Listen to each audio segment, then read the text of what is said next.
अम्मा आज बाजी की शादी है ना? 11 साल नूरीन ने सिसकती हुई अम्मा से सवाल किया। मुझे नहीं पता नूरीन, मुझे तंग मत कर, चली जा यहाँ से।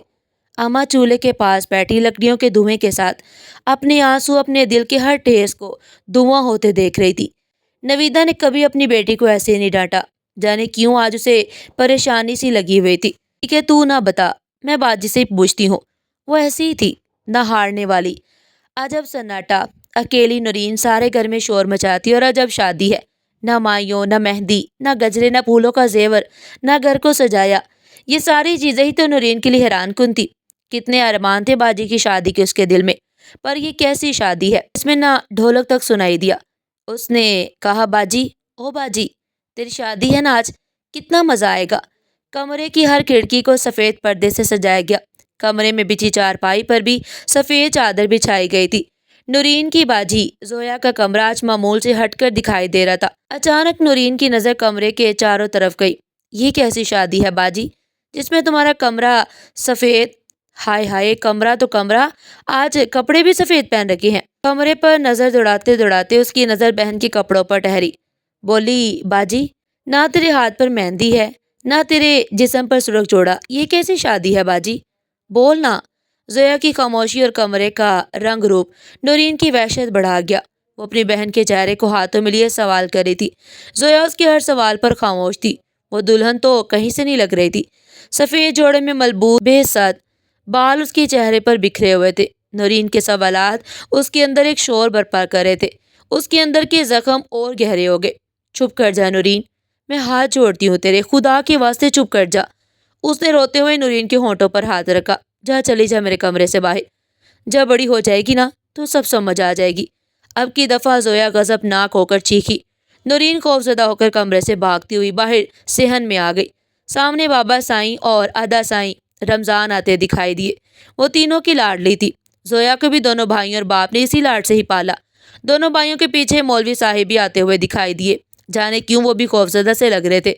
जोया बेटी, निकाह को आए हैं। बाबा साईं के जुमले पर नूरीन ने चौंक कर इधर उधर देखा, पर बेसोत दूल्हा कहीं नहीं था। वह खामोशी से खड़ी रही। फिर बाबा साईं और अदा साईं जोया के कमरे में चले गए। कुछ देर बाद वो कमरे से निकलकर बाहर चल दिए। नूरीन की समझ में अब भी कुछ नहीं आया। वो फिर से जोया के कमरे में चली गई। अब मंजर थोड़ा बदला था। जोया के हाथ में सब्ज गुलाब वाला कुरान पाक था और उसके सफेद लिबास में सर पर सफेद ही चादर थी। तेरा दुल्हा किधर है बाजी? वो आहिस्ता से उसके करीब बैठकर हैरत से देखकर बोली। नूरीन वो पत्थर की सी मूरत बनी बैठी, कुरान पाक पर नजरें गाड़े बोली, बाजी बोल ना, बोल तेरा दूल्हा किधर है? बाजी बोल ना, तेरा दूल्हा किधर है?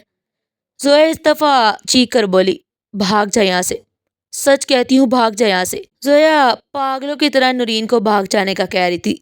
भाग जा, ऐलान बगावत कर दे, तू कर दे ऐलान। वो तड़प कर रोती हुई बोली। कुरान पाक को सीने से लगा लिया। उसकी आवाज आना बंद हुई तो नूरीन भागकर कमरे से बाहर निकल गई। अम्मा, अम्मा। नूरीन की सांस उखड़ी हुई थी। अम्मा जो पहले दिल बर्दाश्ता गम का पहाड़ लिए बैठी थी, नूरीन को इस तरह देखकर बेसाख्ता जोया के कमरे की जानिब खड़ी हुई। जोया, हाय मेरी बच्ची, जोया उठ जा, उठ जा मेरा बेटा। कुरान पाक को सीने से लगाया वो इस दुनिया से बहुत दूर जा चुकी थी। लाचार माँ की आहो पुकार ने सारे गांव को खबर कर दी कि जोया इस दुनिया में नहीं रही। जवानी की उम्र में पहुंचती मौत ने घेर लिया। हाय मेरी जोया, मेरी बेटी। बेचारी माँ के बहन तो किसी भी पत्थर को मोम कर देते, पर न जाने ये बाप और भाई कैसे इंसान थे जो ना रोए ना शर्मिंदा हुए। अदा साईं, बाजी को क्या हुआ है? क्या वो मर गई है? अदा, नूरी ने बड़े भाई से मासूमियत से पूछा। ना मेरे पुत्र, ऐसा नहीं कहते। जोया बेटी ने तो तेरे अदा साईं और बाबा साईं का सर फकर से ऊंचा कर दिया है, वो जन्नत में है। नूरीन हैरत से अदा साईं के चेहरे की तरफ देख रही थी और नन्हे से दिमाग पर जोर देते हुए सोचती रही कि आखिर माँ को बेटी के जन्नत जाने की खुशी क्यों नहीं।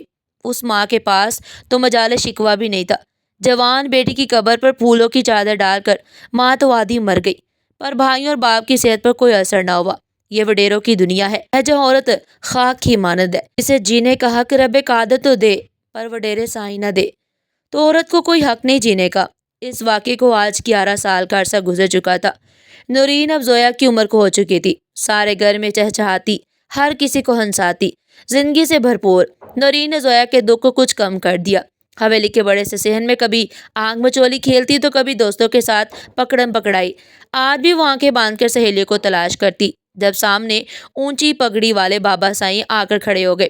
پکڑ لیا پکڑ لیا، بابا سائیں کے بازو تھام کر اس نے فوراً سے آنکھوں سے پٹی اتارتے ہوئے، ارے میری بیٹی۔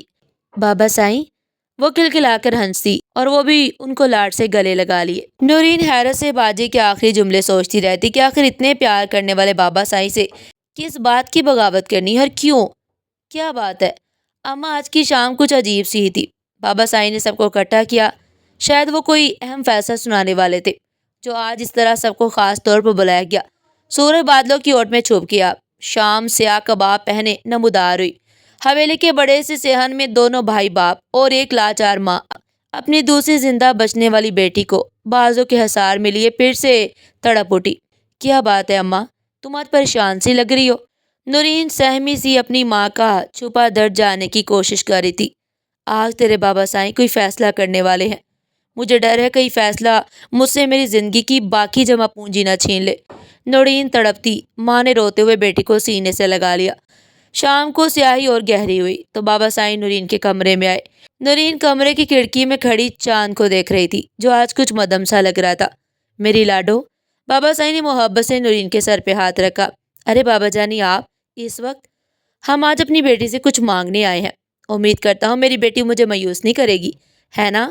بابا سائیں یہ کیا بات ہوئی؟ ایسی کیا چیز ہے جو آپ کو مجھ سے مانگنے کی ضرورت پڑ گئی؟ نورین نے محبت سے بابا سائیں کے ہاتھ تھام لیے۔ شاباش نورین، میں نے تیری زندگی کے بارے میں اہم فیصلہ کیا ہے۔ تجھے بس میری پگڑی کی لاج رکھنی ہے، مایوس نہ کرنا مجھے۔ کھڑکی کے سامنے کھڑے کھڑے شاید آج بابا سائیں ساری بات مکمل کرنے کے موڈ میں تھے۔ نورین بیٹی، ہم نے تیری شادی کا فیصلہ کیا ہے۔ نورین نے چونک کر بابا سائیں کو دیکھا۔ شادی؟ ہاں، ویسی شادی جو تیری زویا باجی کی ہوئی تھی۔ میری اس بیٹی نے تو میرا سر فخر سے بلند کر دیا۔ مجھے یقین ہے تم بھی میری عزت کی لاج رکھو گی۔ پر بابا سائیں، باجی کی تو شادی ہوئی نہیں۔ مجھے یاد ہے اس کا دولہا تو آیا ہی نہیں تھا، تو شادی کیسی ہو گئی؟ نورین نے حیرت سے سوال کیا۔ دولہا تھا نورین بیٹی، لگتا ہے تیری ماں نے تجھے کچھ بتایا نہیں۔ بابا سائیں آہستہ آہستہ چلتے ہوئے قرآن پاک کے پاس ٹھہرے اور قرآن پاک اٹھا کر میرے سامنے لے، یہ ہے تیرا دولہا۔ اچانک سے نورین کے پاؤں تلے سے زمین نکل گئی۔ پر بابا سائیں، اس سے پہلے کہ وہ کچھ کہتی، بابا سائیں نے غضبناک آنکھوں سے دیکھتے ہوئے اسے خاموش کروا دیا۔ بیٹیاں صرف سر جھکاتی ہیں، زبان نہیں چلاتی۔ ٹھیک 1 ہفتے بعد نکاح ہے، اب بات ختم۔ نورین حیران کن نظر سے بابا سائیں کو جاتے دیکھتی رہی۔ جانی خوشی کی وعید تھی یا موت کی؟ اس کا دل تو دھک سا رہ گیا، کچھ بھی تو سمجھ میں نہیں آ رہا تھا۔ وہ ہاتھوں میں قرآن تھا، میں بت بنی کھڑی رہی۔ قرآن پاک سے شادی کیسے اور کیوں؟ ایسے کیسے ہو سکتا ہے؟ کیسے مان لوں بابا کی بات؟ یہ ناممکن ہے، مجھے نہیں رہنا اس قید خانے میں۔ بابا سائیں تو اتنا پیار کرتے تھے، پھر یہ کیا؟ وہ خود ہی سوالات کر رہی تھی۔ میں زویا باجی نہیں ہوں، یہ پاک کلام پڑھ کر عمل کرنے کے لیے، ایک ہدایت کے لیے کتاب ہے۔ اس نے قرآن پاک کو تعظیم سے چوم کر اونچی جگہ پر رکھ دیا۔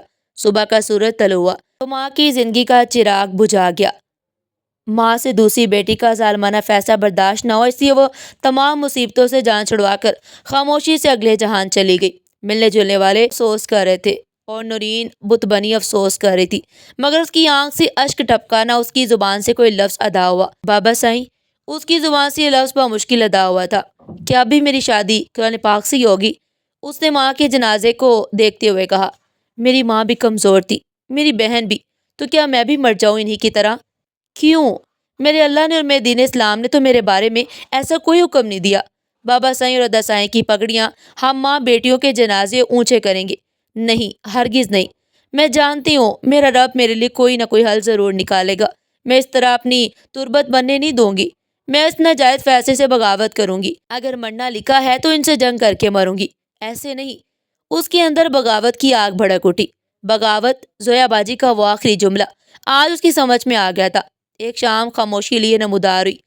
بابا جانی بڑے پیار سے نورین کے لیے سفید سوٹ لائے۔ اس کے کمرے کو بھی بالکل ایسے ہی سجایا جیسے کبھی زویا کا کمرہ سجایا تھا۔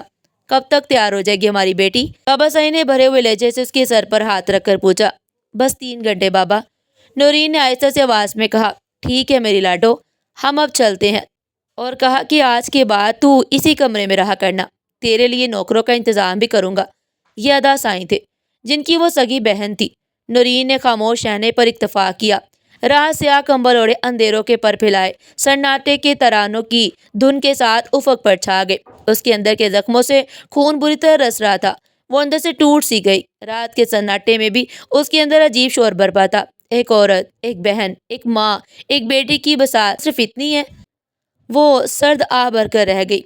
खिड़की में नजर आता महताब रोज की तरह पुरकशिश था, लेकिन उसे आज बेरंगो बेकैफ सा लग रहा था। एक फैसला करके वो सुकून से उठी और दबे पांव कमरे से बाहर की तरफ कदम बढ़ा दिए।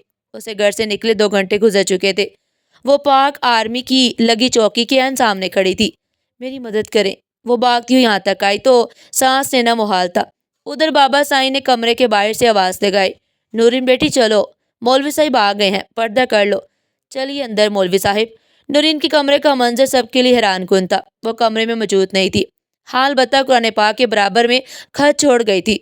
बाबा साईं जिसे आप मेरा शोहर बनाना चाहते हैं, वो मेरे नबी पाक सल्लल्लाहु अलैहि वसल्लम पर नाजिल होने वाला पाक कलाम है, जिसमें औरत के बहुत से हकूक लिखे हैं। मुझे बहुत अफसोस है कि आपने और अदा साईं ने इस कुरान पाक को पढ़ तो लिया, मगर इसे समझ न सके और अपनी जालहाना रसूम और अपनी जायदाद बचाने के लिए मेरा शोहर बना देने का सोच लिया। हालांकि जायदाद में मेरा हिस्सा 1% है, वो भी इसी कुरान में लिखा है। मुझे आपकी जायदाद में कोई हिस्सा नहीं चाहिए। मैंने माफ किया और समझ लीजिए कि बाजी और माँ की तरह आज मैं भी दफन हो गई, लेकिन आपके खोखले असूलों से बगावत करती हूँ। अगर आप मुझे ढूंढ कर मार भी दें तो मुझे अफसोस नहीं होगा। कम से कम इतना सुकून तो होगा कि मैं लड़कर मरी, हालात से हार कर नहीं। मैं आज की औरत हूँ बाबा साईं, कमजोर और लाचार नहीं। भले जमाना अब भी आप जैसे मर्दों का है, लेकिन कानून अब मेरा भी है। मैं जिंदा रही तो आपके कानून को पाश पाश करके दम लूंगी, ताकि आने वाली नस्ल इस जुल्म से बच सके। बेटी होने के नाते ये भी कहूंगी कि खुदा के लिए इन जालहाना रस्मों को ख़त्म करे। कल कयामत के दिन किस तरह अल्लाह पाक का सामना करेंगे, मेरा फर्ज था आपको समझाना। आपकी लाडो। नूरीन का खत एक एक लफ्ज बाबा साईं और दोनों भाइयों को अंगारों पर लटा गया। गाड़ी निकालो, बाबा साईं चीख कर बोले। इससे पहले कि वो गाड़ी निकालते, कुछ फौजी एक नकाब पोश औरत के साथ हवेली में दाखिल हुए। जी कहिए, आप तीनों को हमारे साथ चलना होगा। खैरियत क्यों, क्या हुआ? फौजी जवान अदा साई से सवाल पर सवाल कर रहे थे। ये बीबी बता रही हैं कि आपने चंद साल पहले इसकी बहन को मार दिया था और कुछ दिन पहले इसकी माँ को। देखिए जनाब, आपको गलत फहमी हुई है। हम लोगों की जिंदगियां बचाते हैं, ना कि किसी को कत्ल करते फिरते हैं। ये बीबी हमारी दुश्मन होगी जो आपको वरगला रही है। बेहतर यही है कि आप इस औरत को हमारे हवाले कर दें। ये हमारा ज़ाती मसला है। बाबा साईं चीख कर बोले। आप जिंदगियों के नहीं, मौत के फैसले करते हैं। बाबा साईं सामने कोई और नहीं बल्कि उनकी बेटी नूरीन खड़ी थी। एक मजबूत औरत जो अपनी और आने वाली नस्ल के जायज़ हक के लिए कमर कसकर उठ खड़ी हुई। मैं तुझे जिंदा नहीं छोड़ूंगा, जाहिल लड़की। अदा साईं बंदूक ताने खड़े थे। इससे पहले कि अदा साईं के कदम उठाते, एक फौजी जवान आगे बढ़ा और उनसे बंदूक छीन ली। नूरीन अपने भाई को मुखातिब करते हुए बोली, मैं 11 साल पुरानी जोया नहीं हूँ। मुझे मेरे हकूक का पता है। मेरी दुआ है तुम्हारी पहली औलाद बेटी हो और वो भी मेरी बहन की तरह जन्नत में जाए। तुम वैसे ही उसका निकाह करो जैसे मेरी बहन का किया था। नहीं, कभी नहीं। मैं अपनी बेटी के साथ ऐसा नहीं होने दूंगा। अदा साईं तड़प उठे। देखा बाबा साईं, वो अपनी बेटी के साथ ऐसा नहीं होने देंगे, मगर अफसोस दर अफसोस आपने बेटों की खातिर बेटी कुर्बान कर दी। बाबा कल कयामत के दिन मेरी उस बहन का हाथ होगा और आपका गिरेबान। वो बाबा साईं के करीब खड़ी उनकी आंखों में आंखें डाले बोलती गई। बाबा साईं उसकी बातें सुनकर तड़प उठे। उनकी आंखों से 2 आंसू गिरे और निगाहें नदामत से झुक गई। मुझे किसी महफूज जगह पर पहुंचा दीजिए, मुझे इनसे जान का खतरा है। इतना कहकर वो फौजी दस्ते की हमरा चल दी। वो इस्लाम से हटकर बनाए गए हर असूल से बगावत करने पर आमादा थी और पुरहौसला भी। उसकी मजबूत कुव्वत इरादियत उसके लिए राह हमवार किए हुए थी। नाज़रीन, आपको हमारी आज की कहानी कैसी लगी? कमेंट सेक्शन में अपनी कीमती राय का इजहार ज़रूर कीजिएगा। इस तरह की मजीद सबक कहानी सुनने के लिए चैनल को सब्सक्राइब करें, वीडियो को लाइक करें और ज़्यादा से ज़्यादा शेयर करें। फिर मिलते हैं एक नई कहानी के साथ। तब तक के लिए अपना और अपने प्यारों का बहुत सारा ख्याल रखिएगा। अल्लाह निगहबान।